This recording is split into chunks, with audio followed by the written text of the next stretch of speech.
Pergunta aqui, olha, a falta de mão de obra não está ligado aos salários baixos? Existe, por exemplo, grandes supermercados em Palmas que estão precisando de profissionais e com um salário mínimo em Palmas é muito pouco para se viver. Talvez seja um dos motivos por falta de trabalhadores. Ela está falando que as empresas estão recrutando, mas pagam um salário mínimo e que um salário mínimo em Palmas, pelo custo de vida que se tem aqui, não dá para viver, né? Justamente, e nos 20% que é bom que acontecem de que as pessoas não permanecem nos empregos, também tem muita gente que sequer quer começar a trabalhar. Pelo seguinte, está se pagando muito pouco em alguns segmentos. Shopping, por exemplo, é assim, bom, o shopping de Palmas aqui, né, o nosso principal, né, assim, lá paga um salário assim, mais ou menos assim, na média um pouquinho até interessante perante muito segmento de, assim, de indústria ou de comércio maior, igual, por exemplo, supermercado, entendeu? Onde o salário, assim, geralmente é somente aquele básico mesmo ali, e você tem ali apenas o salário mais o vale transporte, onde a pessoa não se interessa sequer pela vaga. Então, assim, se você quer ao menos atrair o colaborador, o diferencial, no princípio, se chama salário. Ele já estando com você, o que mantém, o que retém o colaborador se chama liderança forte. São atrativos que seguram, né? Inclusive, na pesquisa da Fundação Getúlio Vargas, o empresário ele reclama que se ele melhora o salário, ele tem que aumentar os custos finais. Por exemplo, o que chega para o consumidor no caso de um serviço ou da área do comércio. E não é bem assim, tem que às vezes até refazer as contas ali do que você ganha, do que você investe. O empresário ele precisa estar observando o seguinte ponto, tá? Quem atende o meu cliente, sou eu ou é toda uma equipe que eu tenho? A equipe. Então são pessoas que atendem o meu cliente. Partindo assim desse ponto, eu preciso o quê? Dividir um pouco do meu ganho também com o meu colaborador, porque se ele não estiver satisfeito, eu não vou ter sequer pessoas para poder atender o meu cliente. Se o meu cliente pisar os pés na minha porta, eu não vou ter o quê? O meu ganho, que é o meu lucro, por exemplo. Então, assim, eu preciso entender o seguinte, é o famoso ganha-ganha, entendeu? Eu pago um salário um pouco mais digno, mantenho pessoas na minha empresa por muito mais tempo, entendeu? E com isso todo mundo ganha. O cliente também ganha uma experiência de poder voltar na sua empresa e encontrar aquela mesma pessoa que o atendeu semana passada, mês passado, quem sabe até ano passado. Então, assim, o cliente gosta de uma recorrência do mesmo atendente. Isso é muito importante, mas só consegue se fizer um salário adequado, no mínimo da categoria. Mas quem paga um pouco mais do que a categoria consegue manter o colaborador por mais tempo.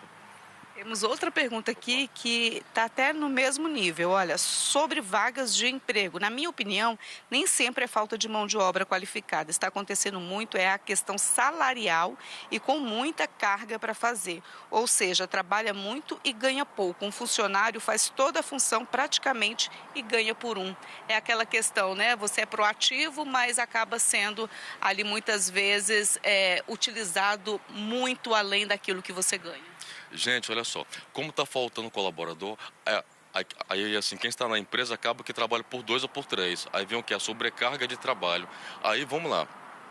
O empresário é obrigado a pagar a famosa hora extra. Que se fizer uma conta certinho ali, custa ali no final da história, assim, geralmente assim, nos casos mais comuns aqui na nossa capital, quase o preço de mais um funcionário. Aí você acaba que você vai ter fazer um trabalho de 2 ou 3, no final dessa hora você está pagando pouco para aquele mesmo que você aumente um pouquinho, mas assim, aquele pouquinho que você aumentou ali com hora extra ou de repente algum tipo de acréscimo, que geralmente não é muito grande aqui na capital, você não consegue reter o colaborador, certo? Aí pensar que não, você perde aquilo que você tem, porque você está botando um excesso de carga, quando você poderia o quê?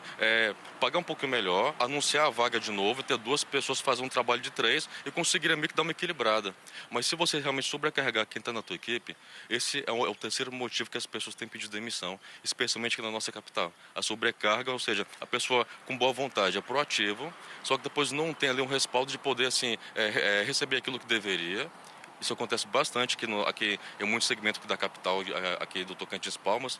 E assim, só que o ganha-ganha, digamos que o ganha-ganha não vai acontecer como se deveria. E a expectativa vai lá embaixo, as pessoas começam a pedir demissão por causa disso também. E acaba atrapalhando o resultado final da empresa, né? Porque se o funcionário ele é bem tratado, ele é bem valorizado, é claro que ele vai atender melhor, ele vai desempenhar melhor a função. É uma conta que o empresário tem que fazer. O investimento não é gasto, o próprio nome já diz, é um investimento. E com toda certeza, gente, assim, o colaborador, ele bem treinado, ele bem qualificado, sabe? E trabalhando em sua empresa satisfeito, ele faz uma mágica que você não conseguiria fazer sozinho, porque você tem apenas 2 braços, só que a sua equipe junto com você, digamos, tem ali 10 braços, 20 braços, 50 braços, ou seja, é uma força de trabalho que você precisa que cada um esteja motivado e engajado, como se fosse um time de futebol, vindo para poder todos os dias fazer um trabalho em equipe onde cada um tem a sua posição correta ali e faz com maestria e com gosto. O colaborador, quando ele faz com gosto e com vontade aquilo que ele é pago, ele faz geralmente bem mais do que aquilo que ele é pago. Esse que é o grande ponto, né? Então, assim,